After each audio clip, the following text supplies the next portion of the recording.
Thank you so much, and let me first of all express my gratitude for you wanting to have me here as a speaker on the UKIP Congress. As you heard Steve said, I have a bit of unusual background as a politician. I went in the local politics and mainly by supporting a friend of mine, and then I found it quite interesting. You could see that you actually had a chance to make a difference, to tell the old politicians what I felt, what I had for experience of my background, not at least. And I'm quite an ordinary guy, I would say. I'm 53 years old, have 3 kids, a girlfriend at home in Sweden, and I spent 30 years on the roads in a lorry. And that was also one thing I wanted to make a big change in, because the transport politics now from the European Union is working quite badly, I would say. And we can see the effects in Sweden. You can see the effects here in Great Britain as well, with massive amount of foreign lorries on our roads. And actually last year we had over 200 trucking companies in Sweden that went into bankruptcy because it's not longer possible to compete with the low prices that the foreign trucks are driving for. And that was, in my perspective, never the intention by giving other companies a possibility to work on our roads. I was immediately, I would say, after coming to the European Union, because as Steve said, I was spotted on a party congress when I spoke about the transport politics, because it's quite a dear subject to me, since I've spent my entire working career there. And immediately they thought in our EFDD group I would be the perfect person to be the coordinator of the TRON committee, as it's called in European Parliament. And my function there is actually to speak up for my colleagues at home and my colleagues in Great Britain, spending so many hours in the cabins of the lorries. And I must say I have a very good cooperation with your fantastic MEP Jill Seymour and her staff. It's quite a pleasure to work together with Jill.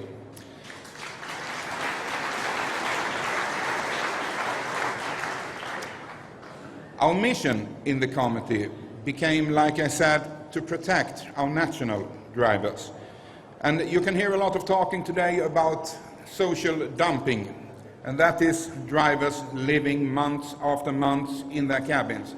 They are so low paid, they have no opportunity going in and have a nice meal, taking a shower, and they make pretty much all of their washing and stuff like that beside the truck on a parking spot.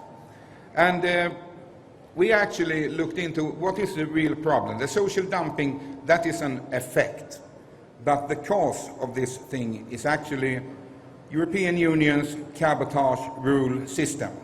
That means a foreign truck can come into your country and can stay there for 7 days, and during that time use 3 national loads. Then, of course, the purpose was for the truck to leave the country. And that is where it's gone completely wrong, because I can see in my homeland, Sweden, we have a bridge connecting us to Denmark. That's a 20-minute trip. So it takes, for example, a Bulgarian or Romanian truck 20 minutes to go over to Denmark and pick up a new load, and then they are back again after 20 minutes. And the Danish, they have the same problem, because then they are going over to Sweden for a very short trip, and then they are back out on the roads again. So we realized from the beginning it's the cabotage rule system we have to make a change in. And actually, I will say after 1 year, both me and Jill has been speaking very hard about this. After 1 year, the Commission in the European Union finally came with an answer that they will take up the cabotage rule system to re-evaluation, and if it's necessary, they will put into place new legislation to stop the misuse of the rules. And I would say after 1 year, that's quite an achievement.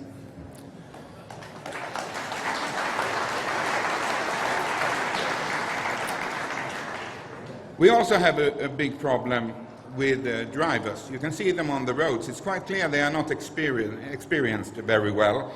And I see it in Sweden. For example, we have winter. And then it's major problem with the foreign trucks. They have bad equipment. They have bad knowledge, I would say, about how to drive in the winter climate. And then we found out, me and Jill, you can actually buy your driver's license. We found a web page called foreignlicense.com. It will cost you 400 euros. And then you send in your photograph. You just make a mark which kind of certificate you want to have. If you want to drive a bus or a truck or a motorcycle, you can choose what you want. 2 weeks and you have the license in your mailbox.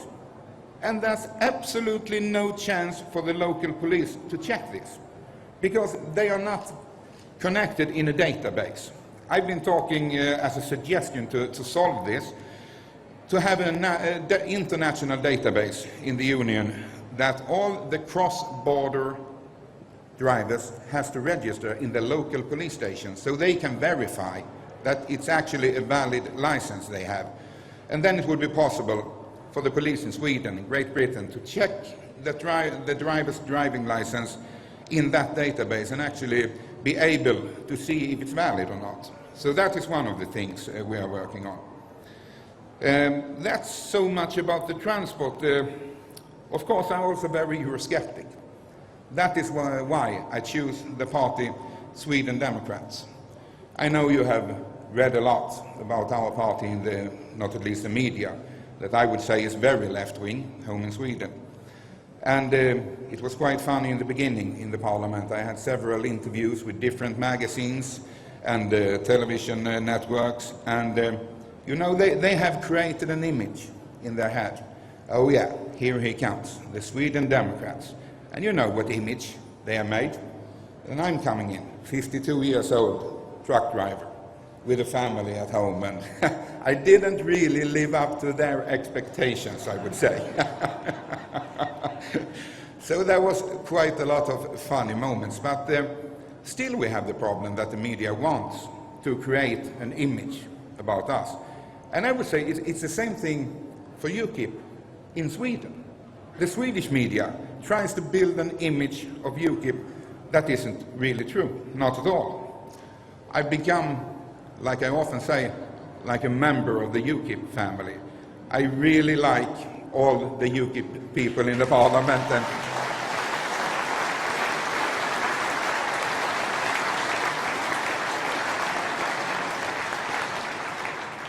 And standing here and looking out over the ordinance, that must be like close to coming to heaven. All UKIP members, all Eurosceptic. It's not very often I get the chance to meet so many Eurosceptics.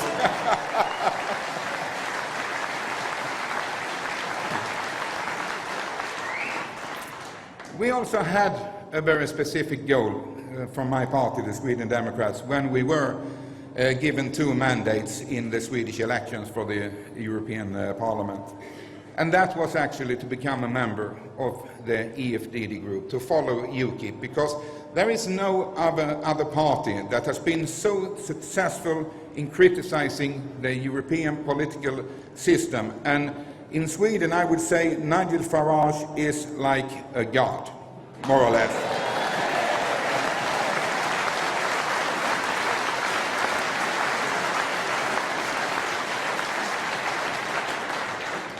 Whenever he makes a speech and makes an appearance and it's put up on YouTube, it's spreading widely on the Swedish net pages. So we are a big fan of UKIP, and not at least Nigel, of course. And actually, I like to brag just a little for my party colleagues. I think I must be one of the few people in Sweden who has Nigel's direct telephone number. Isn't that an achievement?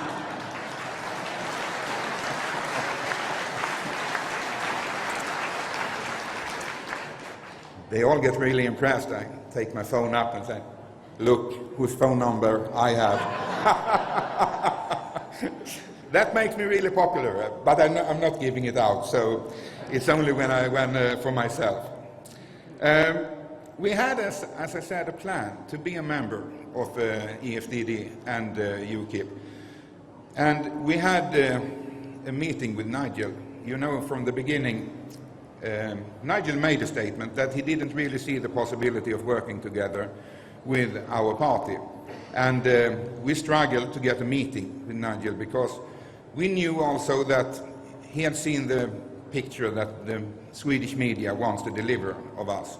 And I also knew if he just got the chance to sit down and talk to us, he would realize that we are quite common people.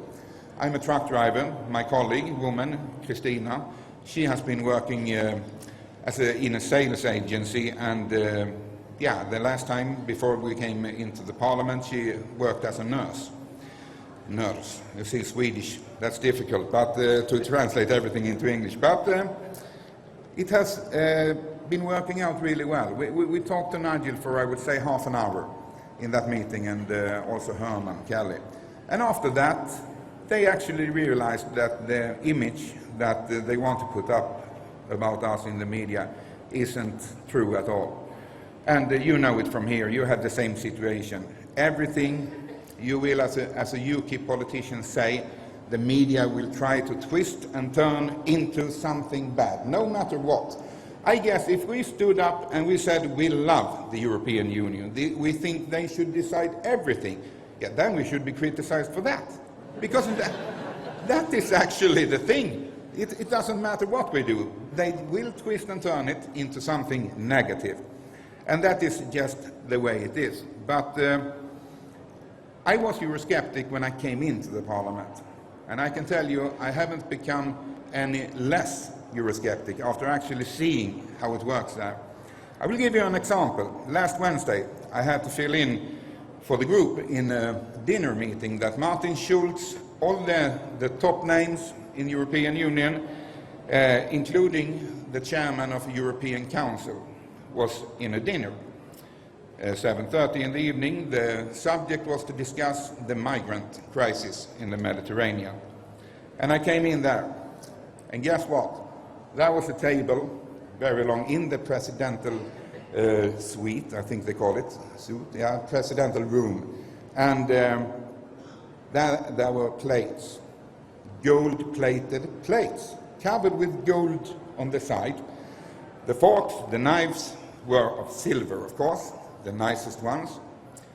The wine was, of course, the best, both the white and the red. And there were, of course, all the waiters in black suits and white shirts serving it to us. And then they were talking about the migrant crisis and the terrible situation with the people who are drowning in the Mediterranean. And you know what? Doesn't that actually look like the Roman Empire? That's pretty much it. They are sitting there discussing problem.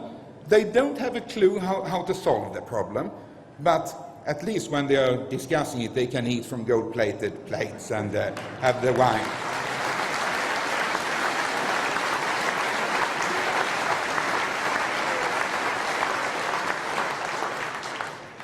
And as the spokesman for the EFDD group, finally I was handed the microphone. And then I told them, you know what? You're sitting here eating from your gold-plated plates. You're drinking your nice wine, and you're talking about a thing you don't have any solution for. The thing is, you have been doing such a bad job as politicians for the last 30 years. Now we are seeing the effect of what you have done. And now you don't have a clue how to solve it. You are talking about challenges. That is, I would say, the word for I haven't got a clue. That is actually what it means, challenge. That is the word they are using every time when they don't know what to do.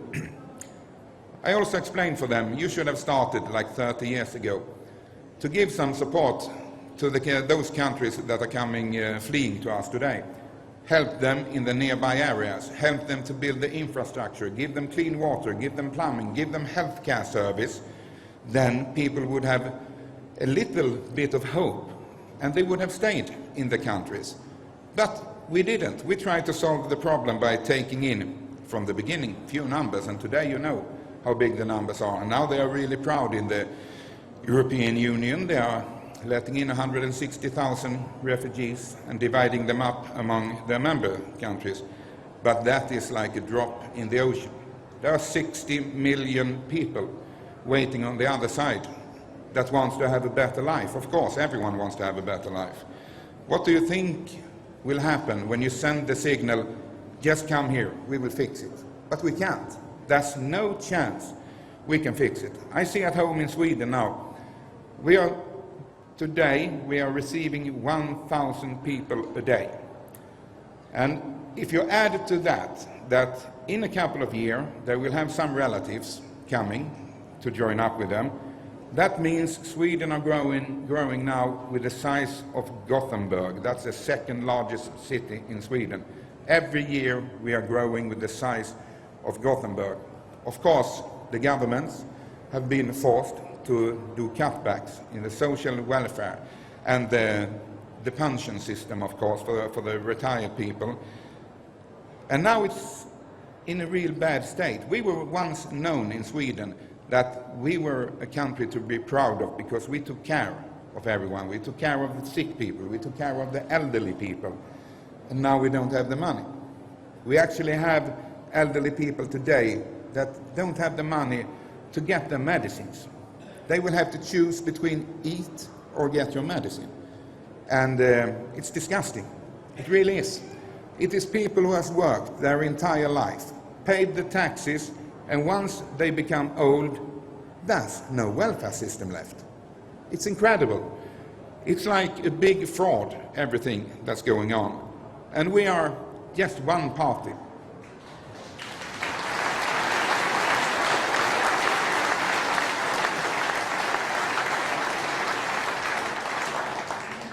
And we are the only party addressing the problem, because we are 8 parties in total in Sweden, and now they have made an agreement. The socialist side won the last election, and it's a minority government we are having now. So what happened was, to block us, Sweden Democrats, out of any position at all, they made an agreement with the Liberals that the Liberals won't vote against the socialist budget. In return, the socialists promised, if you win the election next time, we will do the same.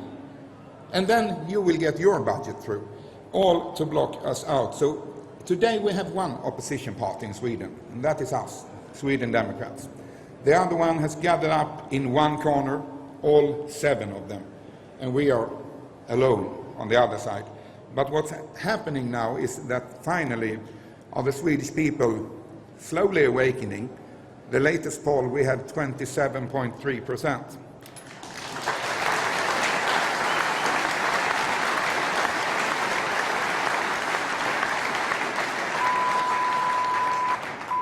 By that we are the biggest party in Sweden, actually.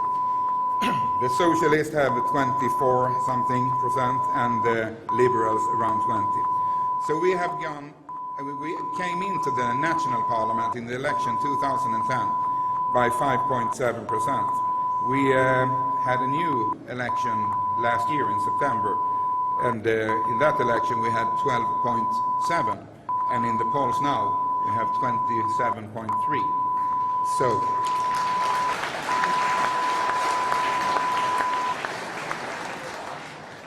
and we have a goal, of course, to be the biggest party and to stay in that position, because we have all the time said we are the party for ordinary people that are fed up with politicians that in the election campaign they promise a lot of things and they won't live up to it once they are sitting there in their positions. We are very firm in that position. That was actually one of the election campaign material we had. We are sending ordinary people to Brussels because we are fed up with these elite politicians. They don't live in the same kind of world that the normal working man or woman are.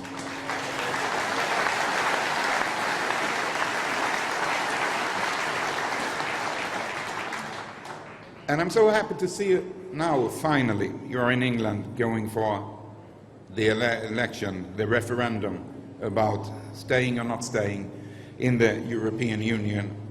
And it's like a snowball that is on top of the mountain. It just needs a little push, and then it starts to roll. And you know what will happen. It will grow and grow. And believe you me, if you succeed in this election, we will be right behind you, fighting for the exact same thing to happen in Sweden.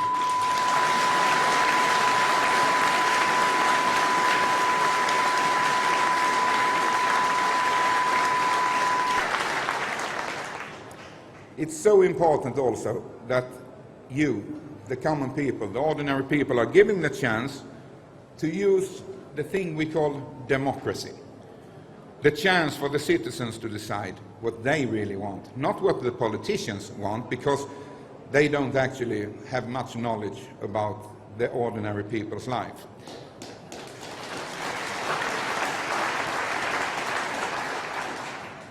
And I'm quite convinced that you will, from UKIP side, do a fantastic election. Not at least you have a wonderful party leader. I'm really enjoying every time I'm seeing him speaking. I said when we came into the parliament, if I ever become half as good as Nigel, I would be fantastically happy.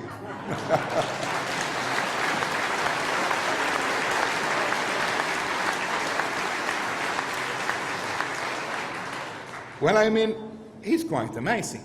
He stands up in the parliament, in the plenary. No paperwork. Yeah, I'm a little like that as well, but no paperwork. And he just hands it out to everyone. And believe me, it's wonderful. The clip where he explained, what's his name now? And I'm forgetting. Yeah, in the parliament, where he explained that the new commission and new chairman had the appearance of a bank. Damp rag. Yeah, damp rag. I mean, that is like historical clip.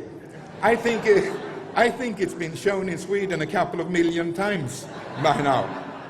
And I remember I was sitting at home in my sofa and looking at this, and I thought, my God, he's brilliant, that man.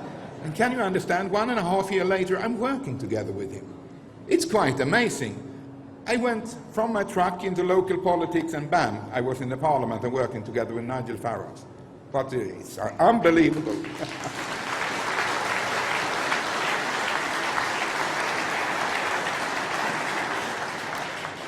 Well, I won't be very much longer, but let me say that we are very happy to be in the EFD group and work together with UKIP, because it really feels like we have become a member of the UKIP family. We have the same values, we are representing the same people, the ordinary working class people, and it's a great pleasure actually to be in that group. So I'm quite sure we can achieve something, and I wish you the very best for the referendum in England about the membership in EU, and I will be there behind UKIP, of course, supporting them in every way possible, and by that I'm quite sure that you will do a fantastic result. Thank you so much for listening to me. Nice to be here.